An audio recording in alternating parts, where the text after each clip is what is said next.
Land Trust Working Group meeting to order.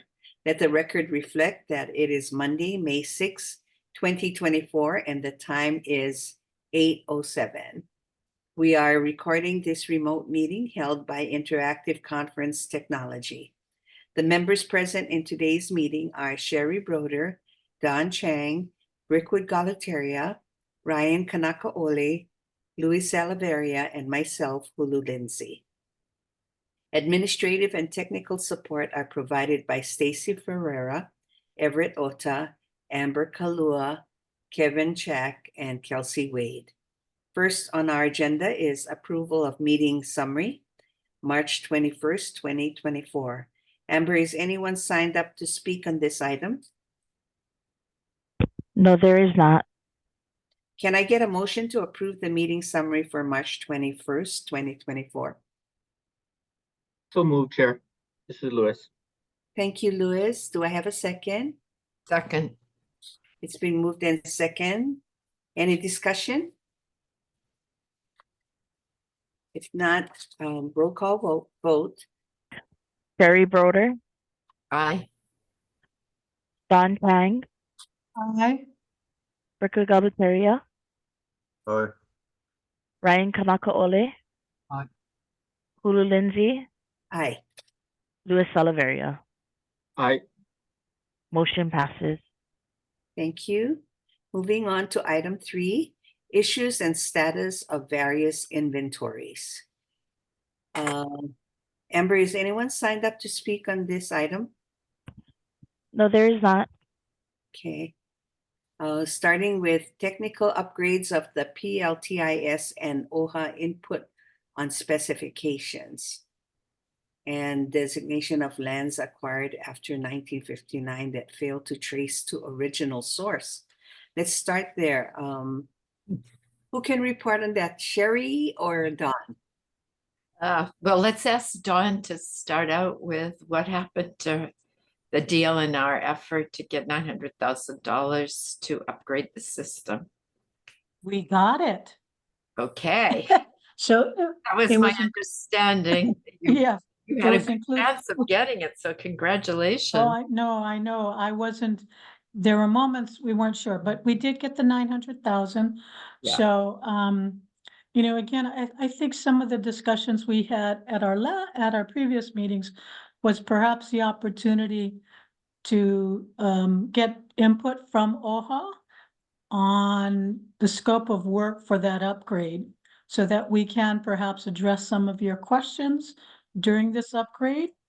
So that might be a good way to ensure that we're making maximum use of this upgrade to address both, some of our internal issues about wanting to make sure that it's modern, and we fill in the gaps, but also addressing some of OHA's concerns about the PLTIS. So now that it kind of depends upon Louis too. So once the budget gets approved and we can request the allotment and we start our procurement process, perhaps we can schedule this on the agenda item to look at the scope of work for that project. I'm wondering if we could have staff to staff meeting, dealing our staff and OHA staff to, kind of work on the details. I think, we really appreciate the idea you put out there at the last meeting that OHA participate in the specifications. And I think we do think that is a terrific idea and would be great to get started on. But I think, it might be good for the technical people to work first rather than we try to figure it out here among ourselves. I don't know what other people think about that, but if we could have some preliminary meetings before you even get started so that we could, people know how to do this, could have input. Sherry, that's a good idea. I mean, again, this is going to be a deal in our contract, so I need to make sure we're maintaining the integrity of our procurement process. but at least as we prepare the scope of work. But I Yeah. think you're right. I mean, probably having our technical staff. I think some of your questions about the shortcomings of the PLTIS that were acknowledged in our own website may be a good foundation for staff to begin to look at. So let me check with my staff on where they are in the process. And then we can perhaps coordinate some kind of a meeting with OHA staff and DLNR staff to facilitate this process. Okay, I think that would be great. I know that both you and the OHA chair and trustee Galataria and Lewis, well, Ryan and me, everybody's really busy and it's not our expertise really, whatever this is going to be. But so that was why I suggested that. I don't want to waste everybody's time at the meeting trying to leading the blind. But I had one other question. But before you leave that area, I just want to, well, certainly appreciate the expenditure of $900,000. If from my experience, Louis, and you can, tie this up into a bowl, but we want to ensure that the 900,000 doesn't get diluted into other areas. So to the best, of our ability, can we just ensure that the 900,000 goes to where it's supposed to go? Okay, I'm not quite sure how that would work, Louis or Don, but Yeah. I've seen it diluted before in other areas. So I'm to your point, trustee. I agree. What the process will be is once the budget is approved and once we get into July 1st, the start of the new fiscal year, I'll ask Don and DLNR to put in a request for release specifically for the 900,000 for the PLTIS upgrade. So that way we know that it's going to go.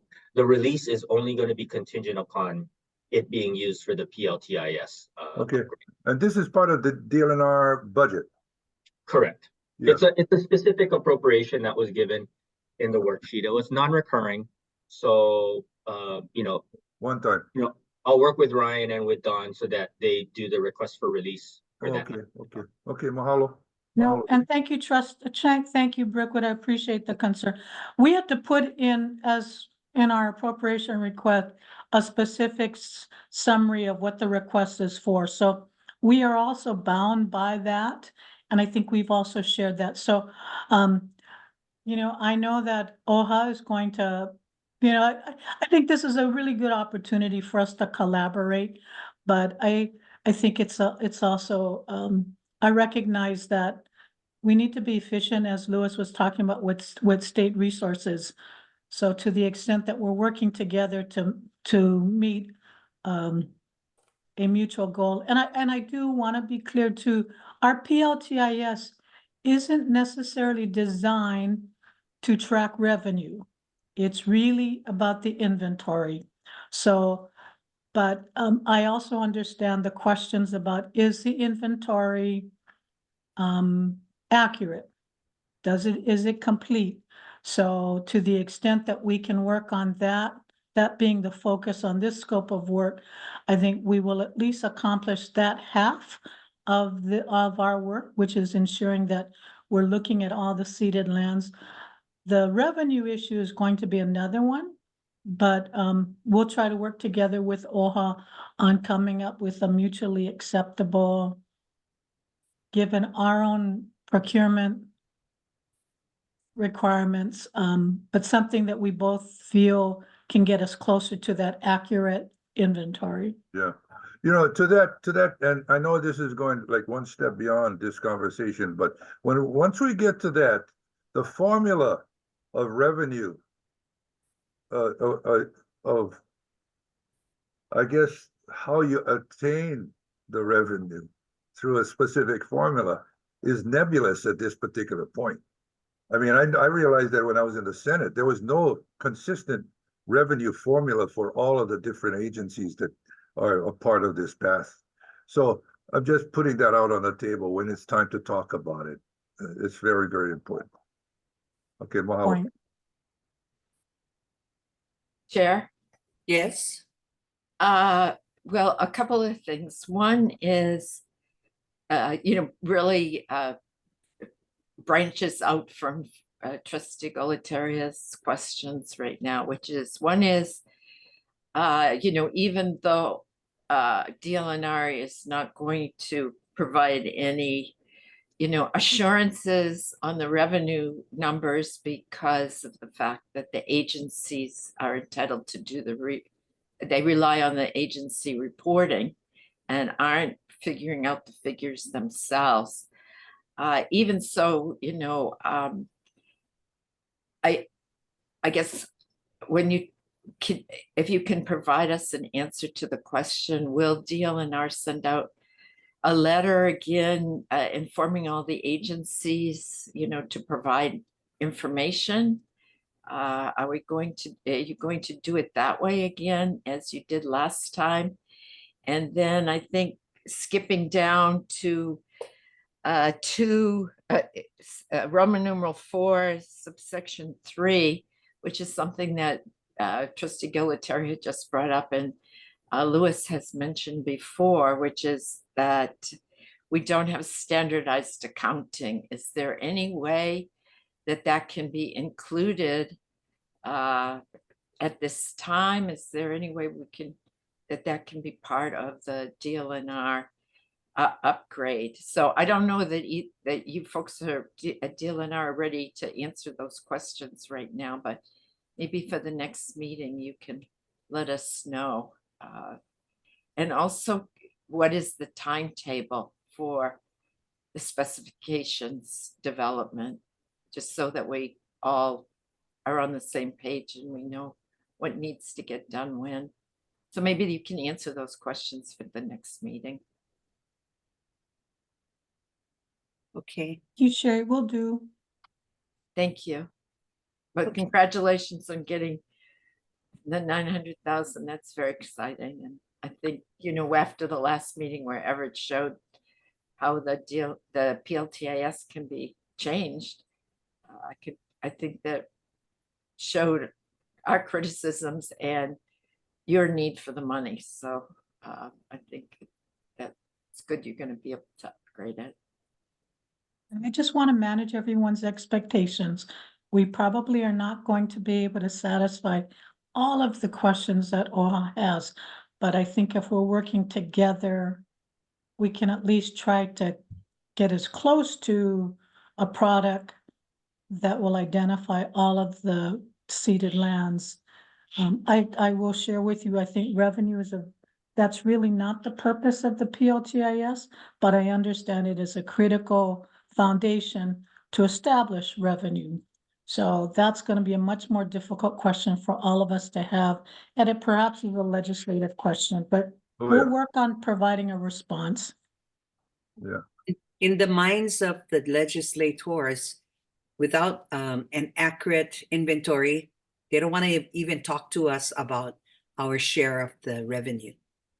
So it is important to us that the legislators have those figures to justify paying us out the fair market value of 20%. Yeah, Okay. and to that point, it's not even close to what it is that the state should be providing. Yeah. I mean, it's not even half of what it is. But that's another question. We should save that for another day. I'm going to be the one to kind of like, I'll be the pain in the okole. But that's okay. Mahalo. Okay, moving on to item 2, designation of lands acquired after 1959 that failed to trace to original source. Okay. Well, this brings up, the issue of the inventory, even though I think we don't, Hawaiian people want an accurate, complete inventory, and we just don't have it. I'm not criticizing DLNR or anything by saying that, but I have, made inquiries to other people who are professors or have distinguished roles on Hawaiian issues. And I would say there's a general overall criticism. So, you know, this is one thing that, you know, that I've seen in the PLTIS, that they just say lands acquired after 59, and then they don't give it a trust status. And that's not really right, because if the source, the original source of the funding was ceded lands, then it should still be given a trust status. So I'm not sure how we figure all of that out, but I wanted to ask you folks if you could ask the state abstractor if he has any comments on that. You know, what might we be able to do? Because this is what he's been doing for, you know, his whole career, and he's quite experienced and has had the position for a long time. And when we dug into the 2 parcels that fell under the 50% rule, and we got a full and complete answer from him, I thought it was, you know, very interesting and detailed. And even those 2 parcels, I can't figure out how the rule applies or what's ceded or what's not ceded, but at least I think he was able to really provide us with some details, and maybe somebody else can make a determination. Because, all right, I'm not a CPA, so it's hard for me on the revenues, and I'm not a title abstractor, but he is. So I think maybe we could follow up with him. So I guess I'm asking DLNR again if you could follow up with him on what he thinks about these lands that fail to trace to their original source. How can we do that? How can we trace it to their original source? Because if the funding was trust funds, then those lands should be included in the lands on which OHA computes its revenue. So I think that there's a lot of lands that are missing as being designated as trust lands. And, you know, as you're always telling us, Don, that is up to the agencies to make the designation, but maybe we need to be able to recommend a rule that agencies should follow, and work that they need to do to figure out which lands should be included as trust lands and therefore subject to OHA's revenue pro rata share. So, Thank- sorry, No, just to Dr. Brian? refine, sorry. No, go ahead, please. Oh, no, to refine the request to state abstractor. So you're asking about what can be done to trace the lands that are not listed as public trust. Well, I'm a specific category, which is they are lands acquired after 1959. Okay. Okay, so that just that narrow, well, it's probably not that narrow, but just that narrow category. And, you know, maybe, so I don't waste everybody else's time, maybe you and I can talk to you, Ryan, Yeah. and figure out what questions would be reasonable to ask. Thank you. Well, on the same note, let's take Mauna Kea, for example. Mauna Kea is making money. Where is that money going when they're paying DLNR only $1? Because we're not getting our fair share of Mauna Kea either. And as reported by Trustee Trask in our earlier meetings, she said they did a review and found out millions of dollars were being paid to the university for use. Well, I think, you know, I think, Chair, that I'm starting at the last meeting, you were kind of like, well, are we ever going to get to the end of all of this? And so I sort of, some of these questions, I'm sort of thinking maybe we should start drafting a report. I don't think that any of us, especially the state folks, are in the position of saying the legislature should give us X, Y, and Z, but we could make findings, for instance, based on the current numbers, which, in 2016, after the financial review, OHA had computed that it was owed $78.9 million a year. I mean, that's quite a bit different than what you're getting now, which is $50 million short or $55 million short. So, and I think, maybe we're going to have to say that, the inventory is not complete and why, what we have, what we see. We're not going to blame anybody, especially not DLNR, since they're using what the agencies are sending them. But I think we have to have an explanation, and I mean, if we hold up the standard that the inventory has to be 100% complete and accurate before we can compute OHA's revenue, we may, we're talking another many years down the road. And I guess my view is we shouldn't wait. We could keep working on the inventory, but we should have OHA's pro rata share increase based on what we know now. Yeah. And if I can, thank you so much, Chair. I think, Chair, your question, and I'll let Ryan and Louis also chime in on this. I think that goes back to how the agencies define revenue. So we provide 20% of whatever revenue we receive from ceded lands. So yes, we receive $1 from the University of Hawaii.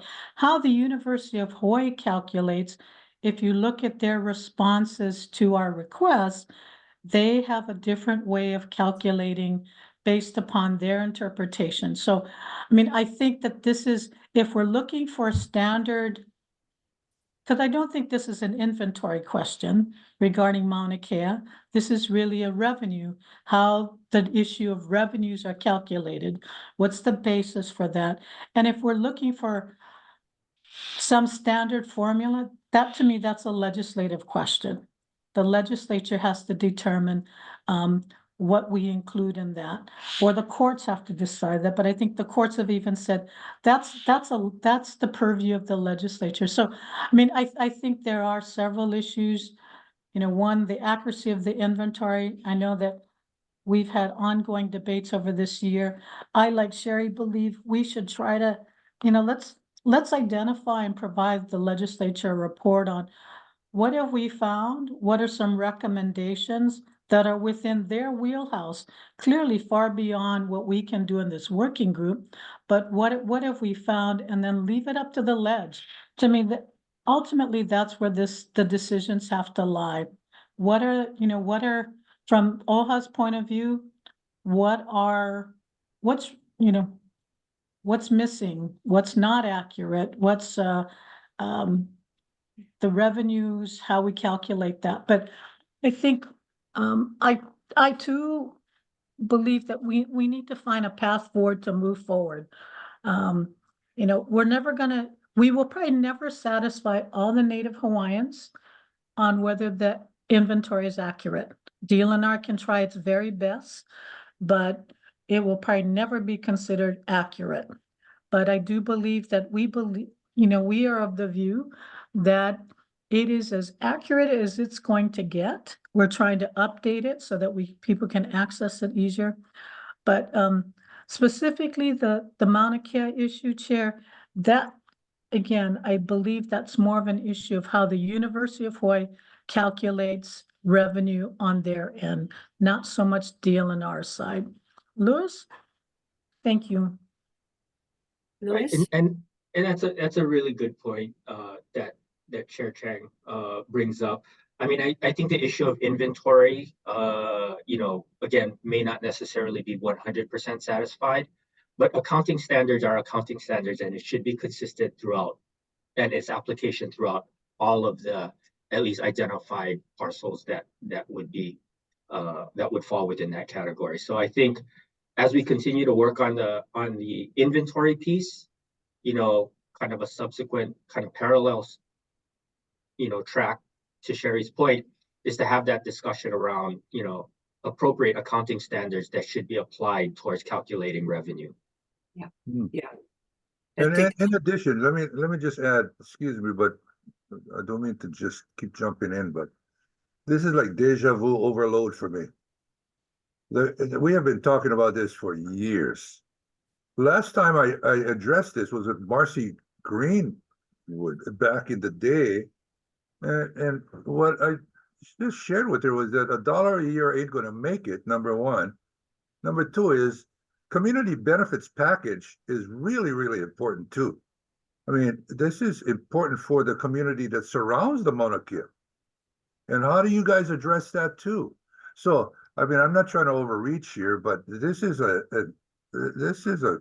conversation that's been going on for years. So how do we come to an end to it too?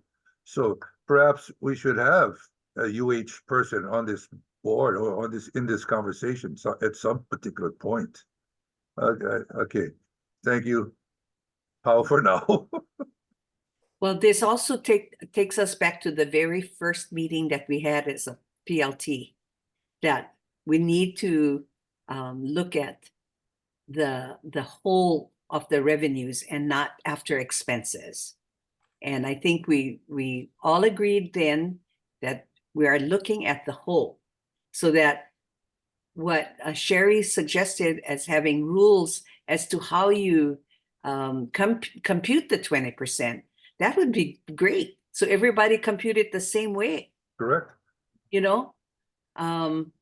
So I did, and I don't know how University of Hawaii gets away with it if they're receiving that kind of resources. But I did hear that the monies go to the foundation. How can that be? That's so illegal to me. That's it's almost like a bypassing the Hawaiians so that they don't have to give us our 20%. Yeah, I just think it's kind of unfair. And by the way, there are 4 other recipients because we're just 20% of the revenue. Yep. Mm-hmm. Yeah. And where are they? Why aren't they speaking up? I'm tossing that on the table for consideration. I don't know, Ben. I'm a newbie on this one, so I don't know this particular exercise here, but I'm curious about that. Well, they don't trouble because they're getting the most of the money. So they're remaining quiet. We're the ones suffering. We don't have our full 20%. Yeah. Yeah. And if I may, Chair, and I'll let Louis and Ryan confirm my understanding, but you raise a good point, Brickwood, and I think where the others, if you look at the responses of DOE, HHFDC, university, they see that they are the one of the 5 purposes. Therefore, I think their response is they don't provide OHA 20% because they are using their funds as provided under 5F. Now, that's my understanding. Louis or Ryan can correct me if I'm wrong, but I think that's the way when I read the reports on the public trusts as well as what the different departments respond to. And again, depending upon DOT has, federal preemption, there's all these different restrictions or restraints on how they determine revenue. But I do believe DOE, those who are providing public housing, homeownership, one of the other 5 purposes, and education, they assert that their funds are being used to fulfill one of their trust obligations. So that's my understanding. Again, Louis and Ryan, if you have anything else you want to add to that. I think Don is spot on in terms of how departments basically make the justification in terms of what revenue to calculate. And in the case of Mauna Kea, in addition to the revenue, I mean, how do you value things like not necessarily like in-kind kind of contributions in terms of like, like telescope time, right? We know that that's significant and a huge dollar, but there's no real exchange of funds per se, but there's an exchange of value. So how would you actually calculate that that amount? Yeah. Well, I appreciate that sacredness is subjective.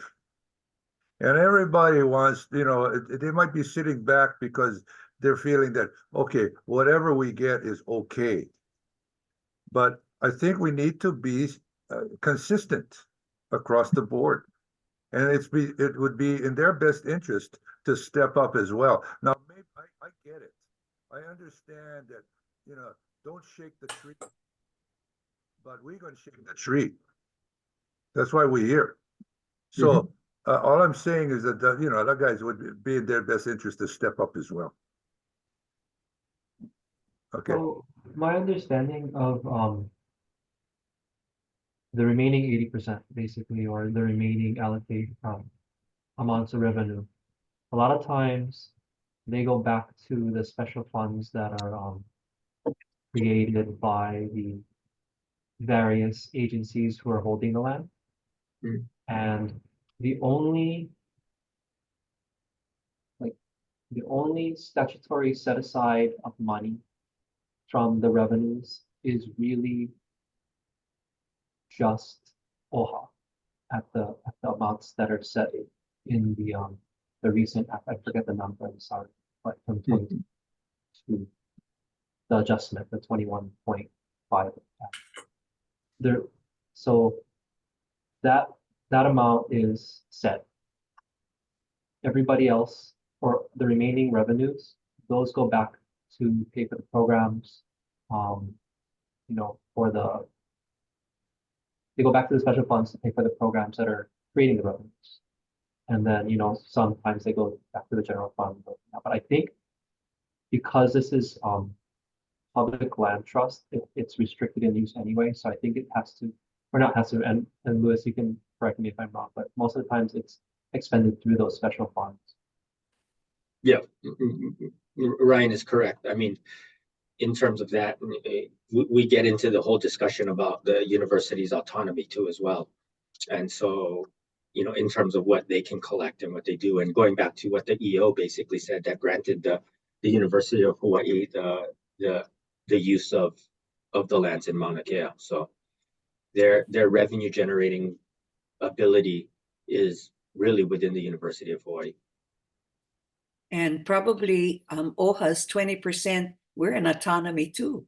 And we cannot survive without the full 20%. We're not giving our people proper services because we're being cut as far as what we're supposed to duly have. So it goes both ways. UH have their problems, OHA has our problems. But people cannot forget those were Hawaiian lands stolen. That's the bottom line. So we're trying to make it right so that it's fair to the people that were hurt from day one. Well, I'm just gonna put this out there, because this is like at the end of the day, it's a legislative question. But when you have a percentage of a total amount, and you have multiple bodies that are making a determination of revenue and how to basically get to that 20% or whatever percentage you set aside, you're always going to get discrepancy. As long as there's no oversight on the uniformity of how to determine revenue. And that being said, it might be, and this is for the group, and this is a thought, the set number that is required from the executive branch going over to OHA on how much revenues have to go over. That is probably the only situation that I can think of where you're not going to have a discrepancy because it's one number and it's clean. But of course, that's just open for, it's a policy decision at the end of the day, and it's not within it's a policy decision to make a recommendation to the legislature. I'm sure that everybody has their own thoughts on how to get to the number. I know that OHA, you folks want to maximize the amounts, and I appreciate that. But without the proper controls in place to ensure that everybody's agreeable to how revenue is calculated, you're never going to get to that type of like agreement. Well, if we're talking $1 million, Ryan, not too bad, but we're talking $60 million. That's a very big difference. That's why we need to fight for our people, because it's significant. We're getting gypped. That's why we put up such a strong fight, because this is not fair. There's disparity major. No, and I can appreciate that. That's the role of the Office of Foreign Affairs. You folks have your advocacy position and you're a trustee of those funds. And so, you go to the legislature to make that right decision and, to maximize the amount that is going to the beneficiaries. That's, I admire that. And as a beneficiary myself, I admire that, but like, I don't know how else to come up with a number that everybody's going to be agreeable on other than just. No, I realize that's a problem, but we have to try to solve it as close as we can to everybody's agreement. Well, Okay, Carrie. Well, I think that, the legislature looks to what are the revenues that are being reported when considering, the dollar amount to be paid. So I do think, I think the preferable way would be to actually get the 20% itself. But if not, even to do what you're suggesting, Ryan, I think that we need to have everybody reporting, and that will be the basis for it. It just seems to me that state budget is what, 16 billion a year, Louis, something like that, and OHA's getting what, 20 million, 21.5 million. I mean, and all the land, almost 100% of the lands that the state holds are former lands of the Hawaiian Kingdom. So it's just really not fair. No, and I think as we progress through this process, and of course, people need to be brought on to get to that number, how much the actual number is. And then we can come to a consensus, but we're not even there yet, because we don't have the full breadth of information that's necessary to make that decision. I think I just put out like the goal that I have here is to get the information so that I can get to that number. Okay. Well, I think that I'm looking for the interim before we can hire professionals to do all the work that we thought that we should have professionals do before the session began. I don't want to wait. I don't want to see OHA keep having to wait either.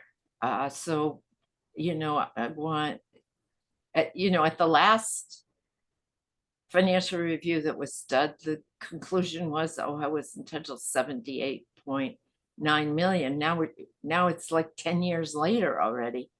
And so I think we want to at least be able to have, at the end of all of our work, a step forward where OHA gets more money while all these other things are worked on to bring them to the point of perfection.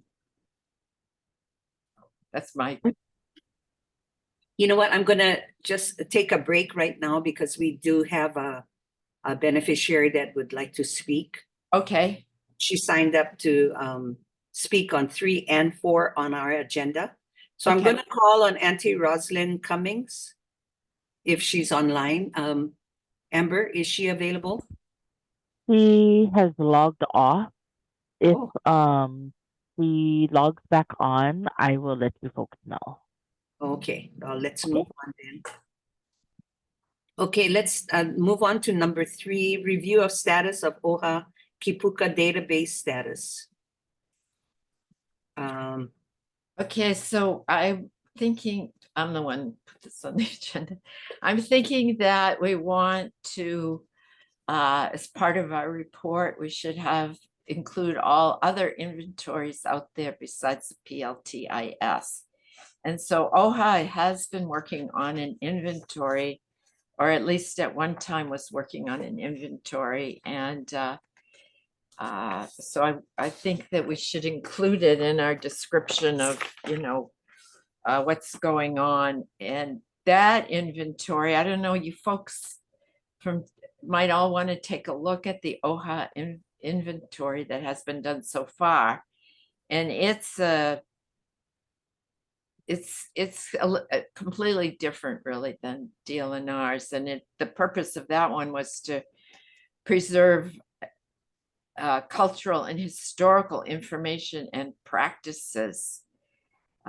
So it's a GIS system, and it's supposed to provide a window into Native Hawaiian land culture and history. And so its mission is to create a repository of knowledge where information about OHA's Hawaii land culture and history can be accessed, and to provide a virtual of land tenure in Hawaii. So I think if people have time before the next meeting, they could take a look at it. But I'm gonna, in terms of a report, I think that we should be including all the inventories and that are available. So that's why I'm also thinking we should be asking the federal government, because there may be other people that follow us to work on this project. I don't want to disappoint Trustee Gulatarian too much, but it might not be possible for us to reach perfection and know everything by the time we get done. So we've been talking about all of this, so I'd like to see us send out inquiries to federal agencies and to the counties, and let's see what else is out there besides what DLNR has and what OHA has, if that seems to be okay for everybody. So I'm going to make a motion that the group send out inquiries to all federal agencies and to the counties to inquire about their either information systems on the land or their inventories that they might have. Do we have a second? I'll second it. It's been moved and seconded. All agree? Yeah, can I just ask Sherry a question Sure. before we vote? So in the discussion, so Sherry, I know at the time that you raised the Kipuka Yes. database, you were thinking that could be a way to sort of do an independent check on the PLTIS accuracy. Were you able to find, is there a connection? Is there a way that you can use the Kipuka to determine whether the PLTIS is accurate, at least for those specific parcels? Because I'm sorry, I'm not familiar with the Kipuka system. Well, first of all, the person that was working on the Kipuka database left OHA like 2 or 3 years ago already. And I tried to follow up with him, but he's not well.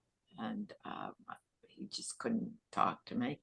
And I know that Stacy's been working really hard to find a GIS person who can take it over, but it's been, finding somebody is very difficult. So I'm not really, so I can't answer the question yet, Dawn. So the purpose of But I don't think so. All right, based on what I saw, maybe we could ask the state abstractor if he could take a look at the Kipuka database and tell us what he thinks, how it relates to the PLTIS. Well, I was thinking that whoever donned them hire with their $900,000, that maybe we could give that entity all the information so that they can compare where all the land's inventories are, and maybe come to one big, more accurate inventory, because that would be helpful for them to, like, our Kipuka database, Don, was the person that was in charge of it completed Lanai and Kauai totally. Actually, okay. So I think that would be great for this entity that we hire, you folks hire, to do the inventory. It kind of gives them an advance, and then they have something to compare when they do their own work. Good point, but I think, Chair, I suspect the purpose of the 900,000 is to upgrade the existing system. So it's probably not necessarily to do an assessment, compare and contrast with another system, but it's to ensure that this system is the one that we're using is upgraded. But that can be part of our technical questions that we can ask when we have the different OHA and DLNR technical staff meet with one another to see, would that be helpful to, to incorporate or integrate the Kipuka system.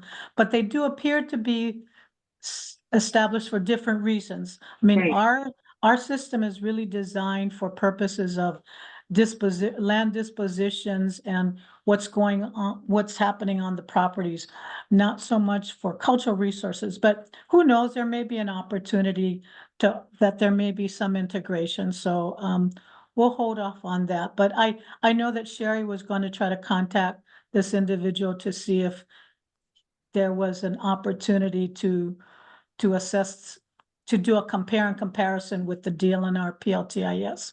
So, okay, thank you for the answer. We do have his records, so his records Okay. are full. All right, And all right. for those, I'd like to recommend also, I'm not sure on its appropriateness, but it's important to let the electeds know what's going on, what we're doing. And thank them for the 900,000, obviously, but also on the federal level too. The senators and the representatives, and I don't think it's an overreach to just inform them that we're moving in this direction.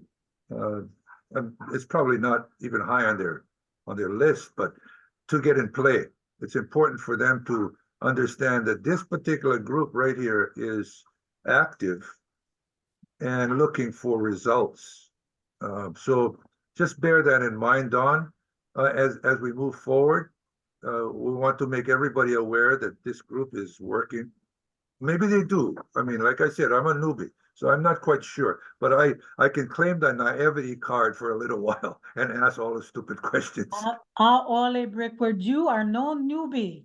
No, Brother, well, you have probably got more institutional knowledge, you and Sherry Broder together, than all the rest of us. So, in but this group. yeah, Okay. but I do appreciate, I mean, I think it would be something for us to consider. You know, I like you, Brickwood, believe that we should provide some kind of summary of what was our mandate under the statute, under the act? What have we done? And what are we proposing to do so that the legislature, those who have, who have established this group, we have some kind of reporting. And I think it's important for the governor's office to know what we're doing as well as the other elected officials and agencies, because they are only seeing piecemeal. They see us sending out letters and they got to respond. But what's the bigger picture? So, I mean, I would like us to think about maybe for the, for the next, maybe clearly before the next legislative session, we are providing some kind of a report to the legislature on what have we been doing. And to me, that sets the framework for asking for money for this working group. I mean, based upon what we've been doing, we recognize there's a gap here. We need some resources to permit us to fulfill our responsibilities. But I do think it's important just for our own accountability that we provide some kind of a short summary on what we've done, how many meetings we've held. I mean, we have had a lot of meetings. And, you know, the manner in which we conduct our meetings, the information we've gathered, I think that that is important to provide at least the elected officials that have established us, but even beyond that. Thank you, Don. Sherry, I'm gonna take you and then I'm gonna put the beneficiary on. Okay, well, I think that both what Brookwood and Dawn have just said is really good. And I thought after the last meeting, when the chair said, you know, we gotta get going, we gotta get something done here. I did start thinking like Dawn and Brookwood about some kind of a report that we could do. So I think that kind of get a little bit of a working document going, but it's got a lot more to go. I think I like Brookwood's idea today of informing the senators and Congress people, our people, what we're doing, because at the June 2022 Senate Committee on Indian Affairs hearing here in Honolulu, the chair said it listed 5 things that OHA was working on that we were looking to the feds to help us on. And one of those was the inventory. So maybe we should let the feds know that maybe we can just write them a short letter, letting them know what we're doing and that we might be looking for money from them. Well, when we visited them in person last year, we did inform each one of them what we were doing. Right. Yeah. So what do you think about another letter to be drafted to the feds, a short one to our Congress people, but put them on notice what we're doing regarding the federal agencies, asking them where the inventories are and letting them know we're going to need money. That's good. Okay, so I move that we follow up on Trustee Gualteria's suggestion and write just a 1-page something to the feds on that. But we do have your Point of first. order. Was there a motion, a previous Yes, motion? yes. Okay, Yeah. There's Oh. another motion that was held up Oh, by. okay. All right. Let's vote on that first. Amber, would you read the motion? The motion is to send a letter to the federal government regarding the inventory of the ceded land trust. Everett has his hand up. Yes, Everett. Everett. Thank you, Chair. I think you had mentioned earlier that there was a testifier who was intending to present testimony on this, and I think agenda item 4, Roman numeral 4. Yep. So I think to your, I think the course of action that you had described earlier, maybe letting that testifier proceed with before holding the roll call vote. Okay. Let's hear from our beneficiary, Amber. Okay, we have Rosalind Cummings here to testify. Rosalind? Aloha no, my name is Rosalind Cummings. I know how in the Kalaheo Ahupua'a, which just so happened to have been Crown Lands. I would like to let you guys know that I appreciate what you guys presented. Now, on my own Ike Oya I'o, my own truth, I'm here to unmask the fallacy, yeah? And in order to do that, we have to state facts. O has been at it about these lands and the funding of these lands, but on a personal level and the experiences that I've had. So 2 years ago, through spiritual calling, I put in a request for DOI to show me maps and like a legal written letter stating the laws of what DOI has as far as federal lands here in Hawaii. And my request was a chain of title from the date of January of 1893 up until current. Never got a response, but what I did get was I was pulled aside by an employee of DHHL asking me what did I do. So I said, okay, I let her know what happened. And she said, did you know that all of the plantation lands was supposed to return to us? And I said, I wasn't surprised. You know why I wasn't surprised? Because I've been fighting Iwi Kupuna for the past 3 to 4 years now. And I'm dedicated to the point where I do my own title search. And I found exactly where the issue is and where the fallacy was. So now, wait, fast forward, I go to Maui. We're trying to build an Iwi Kupuna commission because here on Kauai, we've never had a meeting in over a year pertaining to Iwi. In fact, SHPD is failing us continuously by not allowing these reports to come out. Transparency to me is very key, especially as a beneficiary and as someone who's committed to the Kanaka Maoli people as a priority. So now here we go. I did a request as well recently with all state agencies. The only one that I got response from was the Department of Health. And within the Department of Health, my request was for water quality and where all our springs are. Because in case of an emergency, I would like to know these locations. So then that way I can write one letter to them prior to emergency that they have an obligation to the people to provide clean and clear water. That's our right, our inalienable right. Now, moving forward, I meet with the state recently. Land division here, her name is Allison. And multiple times, because she told me it would have cost me thousands of dollars, I also requested for the state's chain of title and land division and a letter stating how they got that land. So in person, with a witness, without recording, I got a couple things. One, they have no deeds. Number two, if you want a chain of title, let us know what you want. So I never get that. Number three, pick one battle that you want to win. And I said, you know what? I wake up every day. God bless me like everyone else. I winning, but I never know I was in one battle with you. Okay. For me, fallacy is the problem. But now I got smart. I fly Oahu 1 week. I spend time researching. I already know Kuleana lands. So if Kuleana lands is in existence, that means the Kingdom lands is still in existence. And the board is speaking on this with OHA. But now the state who claims they're Kuleana to these lands need to wake up and realize, okay, the truth was spoken already. Allison said that they received the land from none other than the territory. But here's the thing is that DLNR was created in a time from Dole, yeah? Dole, I found all the information. The information is not hard to find. So now I'm going to go deeper and request certified documents from the capital of the creation of the 1959 statehood. Why is that? Because that's the evidence. Why the Supreme Court went throughout all what OHA did in 2008?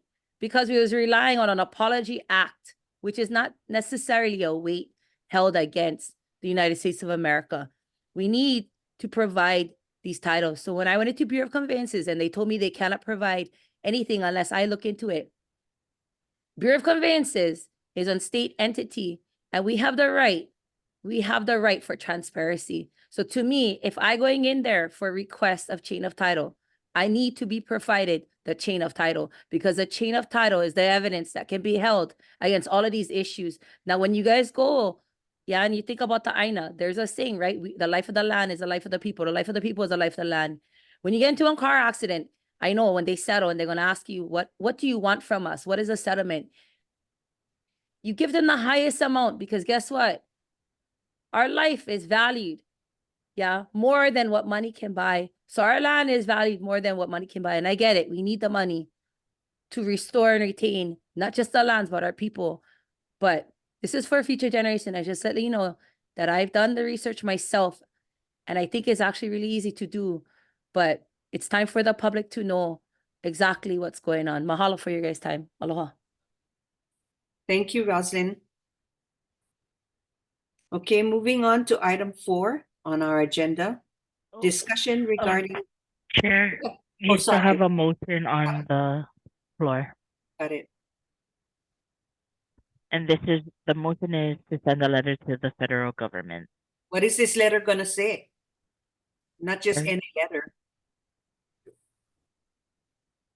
Okay, this letter would be to follow up on when Trustee Galutaria was talking about, which was just to provide a short summary of what this group has been doing, what its responsibilities are, and put them on notice that to follow up on your testimony, Chair, to the Senate Committee on Indian Affairs, that we probably are going to need cooperation from the federal government to complete the inventory and also money to hire professionals.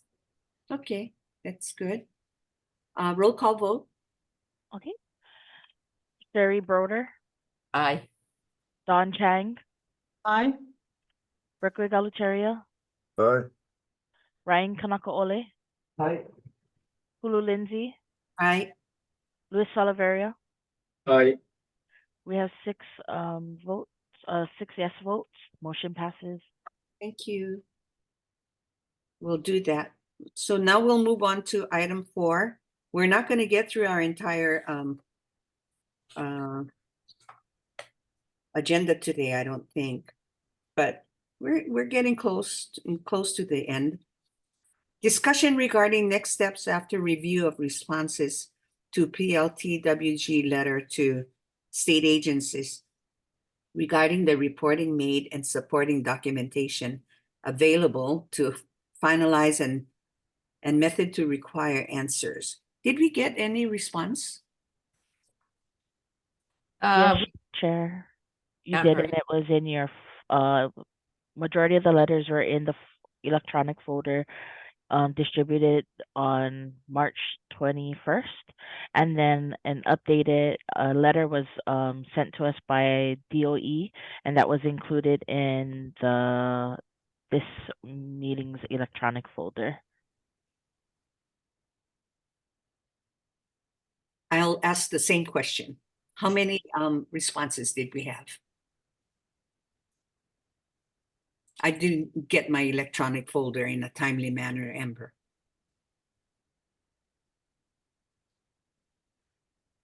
Who received those letters?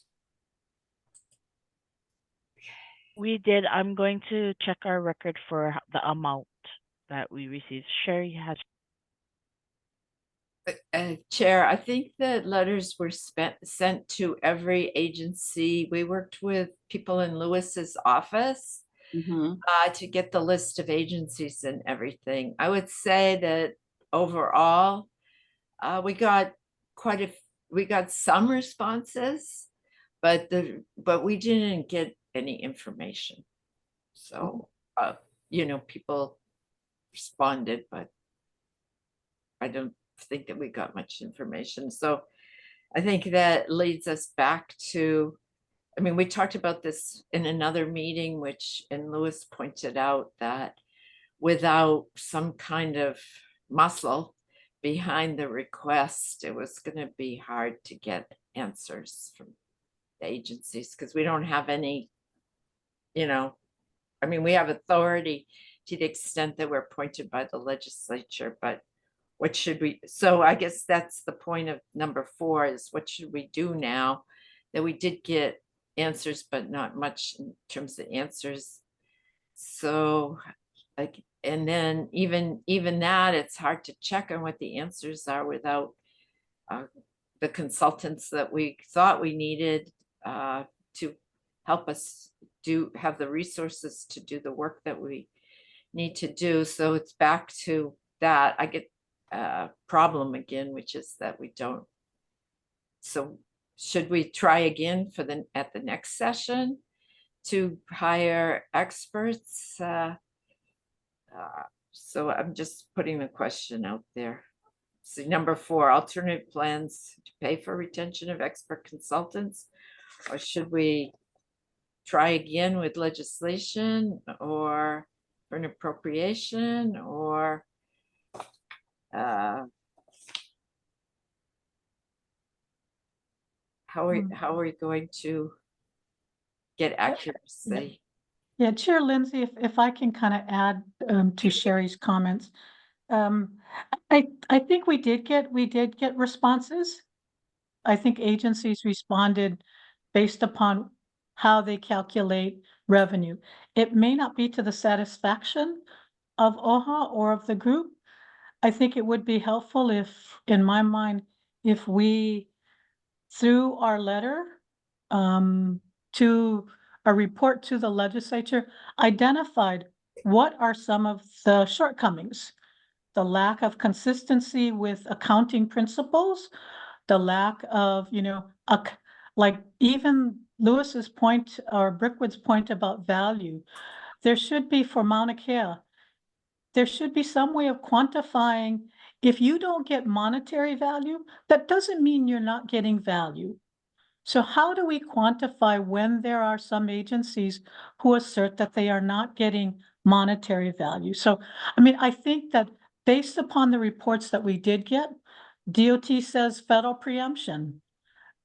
University of Hawaii and DOE says they provide to, they don't, their accounting is one of the 5F purposes. So I think that the responses, they're not gonna be any different if we send them a new letter. I think what we should say is, based upon the responses that we did get, these are based upon our discussions with NNK or whoever. We have identified, these are areas that we need greater clarification from the legislature. Because in my mind, I don't think it's the best use of asking the ledge to hire consultants until we know what the scope of their work is going to be. So that would be my recommendation, is that we prepare a report to the ledge on what we have done so far, what kind of additional help we need from them. I mean, they may decide at the end of the day, let's just do a settlement. We cannot come up with a calculated what's a 20%. Maybe they do another set. I don't know. But I mean, I do think we have to share with the legislature what is the extent of the work that we've done? What have we found? That there's a distinct difference between how OHA and the state calculates revenue or reports revenue to OHA. I don't think there's an inaccuracy on calculation. I think they tell us what they report. They just don't pass that on to OHA as revenue for different reasons. But that's my suggestion. I don't think asking the ledge to give us money for consultants is going to be helpful unless we know what to ask them. That's just my little mana'o. I was wondering if we could pull out of the inventory those departments that are reporting accurately to our knowledge. And the problem with the departments that are not, maybe concentrate on how we can get them to report. And I think it goes back to the rules of reporting, like you discussed at the early part of this meeting, Sherry. Yeah, I think we should look at the problems, and some departments may not have problems. Well, there is no formula for reporting. Everybody, I'll go back to the conversation I had with Wes Machida back in the day. He sat in front of me, and I said, "Is this an honor system?" He said, "Yes." So it comes back to the very process of reporting. We should have 20% of every chocolate bar that's coming out of the UH machines. But there's no consistent formula on how to report. So that was my angst when I, coming back into this circle. So I'm not quite sure how we do that. That could lie in Lewis's office or Dawn's office, or if you want us to come up with a formula, we'll come up with a formula. But therein lies a huge problem of reporting. And I hate to leave it at that, you guys, but I gotta take my son to the doctor. I appreciate you guys all. I'm so sorry, Hulu. I gotta jump. Okay, Can I follow up on Brickwood's comment there? And and I apologize in terms of the question that was asked specifically when we did. I mean, in reconciling the different answers that we got, or the lack thereof, can we be explicit and ask the departments that did respond, what methodology are you using in order to calculate your 20%? And if we were to do that, and then we could at least have some degree of we can reconcile. Okay, who's doing it correctly? What are you using? What methodology are you using? And then kind of gives this working group the wherewithal to basically kind of try to begin that conversation of standardizing that calculation. So how, Louis, how we would do that is send another letter out to all the departments asking for their methodology. I think the ones that responded, we could start with them. Okay. And you know, I'm really interested to hear their answers actually, because to Rickwood's point, I mean, it is an honor system. It is, we are collecting what they provide to us, but at the same time, there's no reconciliation that happens, at least from my department, that, you know, in terms of like, okay, well, okay, how do I know that this is the correct number? Well, I think that the governor should direct his department heads to respond.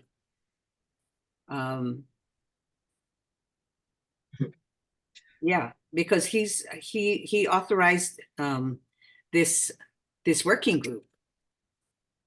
I think that's appropriate, Chair. Yeah. And I'll let Chair Chang go ahead and convince the governor to do that.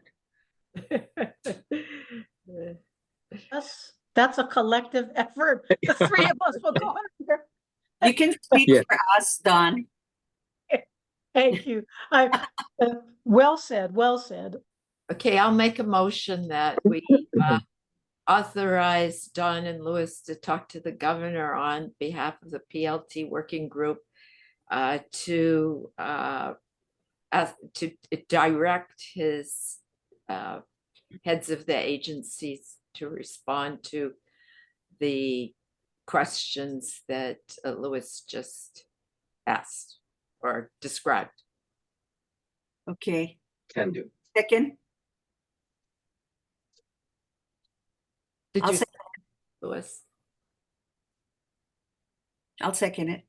Okay. So it's been moved and seconded that we ask the governor to direct his department heads to share with us their methodology on how they're computing our share of the resources. Any questions? Roll call vote. Terry Broder, Aye. Don Chang, I'm going to do the best that I can. I, Rickwood Galutaria has left the meeting. Ryan Kamakaole, Aye. Hulu Lindsay, Aye. Luis Salaveria. Aye. We have 5 yes votes. Motion passes. Okay. So in the meantime, between what we're going to be working on before our next meeting, I want us to be active and, you know, not. What are we going to be ready to discuss in the next meeting? So Chair, if I may, I think yeah, you know, I can commit, you know, myself. I'll bring it up with the governor. We have our cabinet meeting coming up in a couple of weeks again, and we can bring that up as an issue that for all of the department heads to expect a letter coming in, and then maybe have a discussion with the governor first so that he can reiterate that in the cabinet meeting. Great.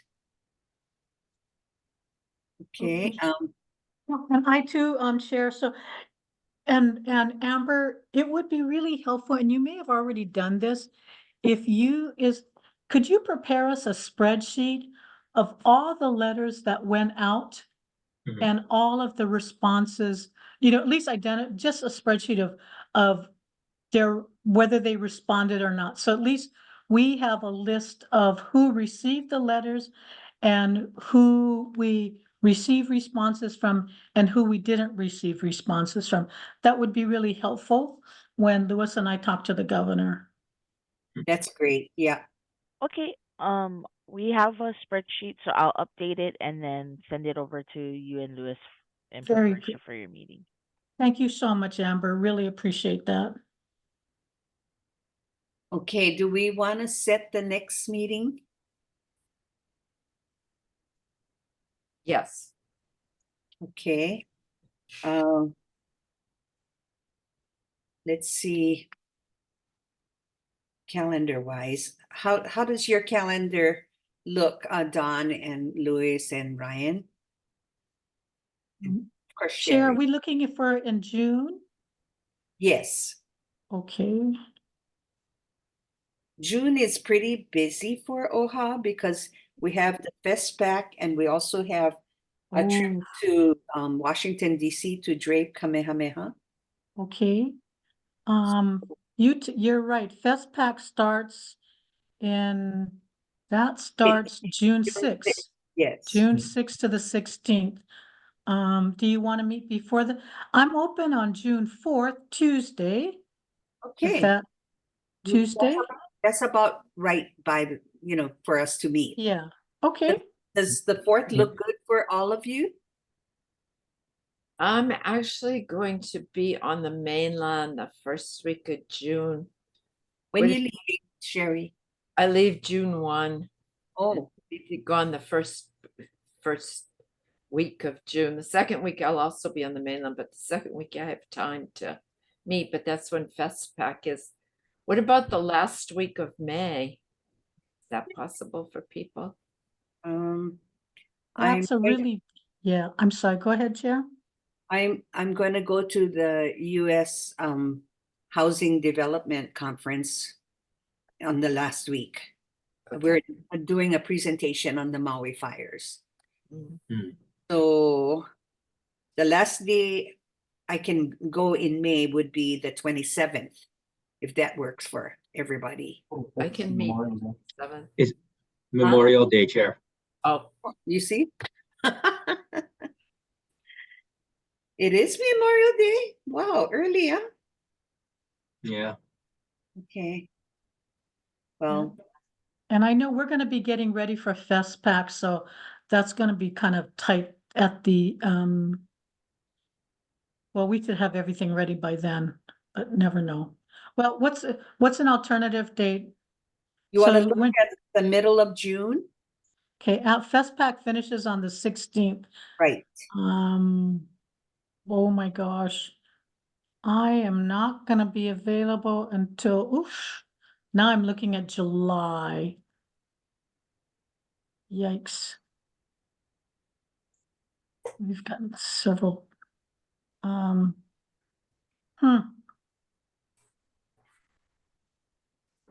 okay, Chair, if we meet by Zoom again, I'll make myself available on June 4th. Well, you can meet by virtual and the rest of us can meet in person. Okay, okay, Mhm.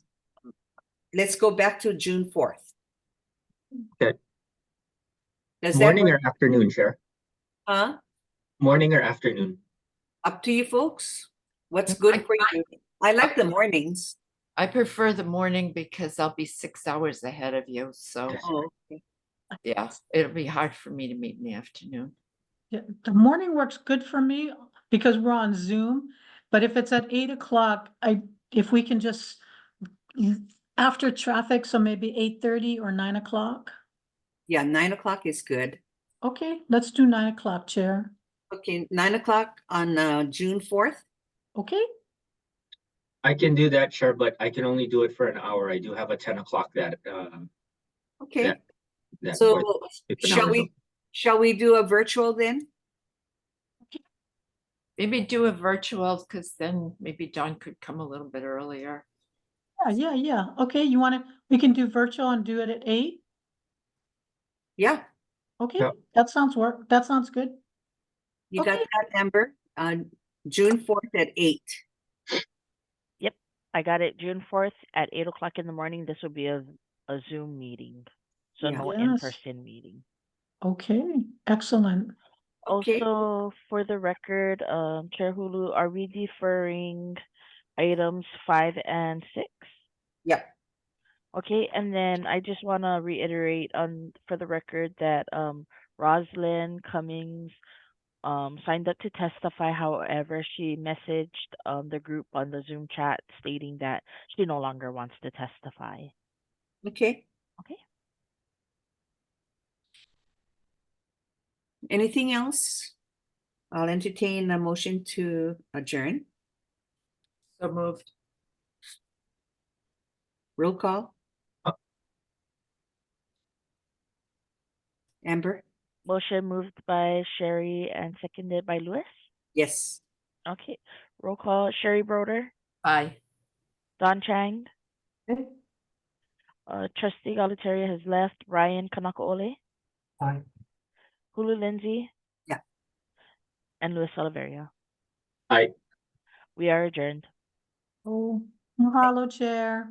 Thank you, Thank you, everybody.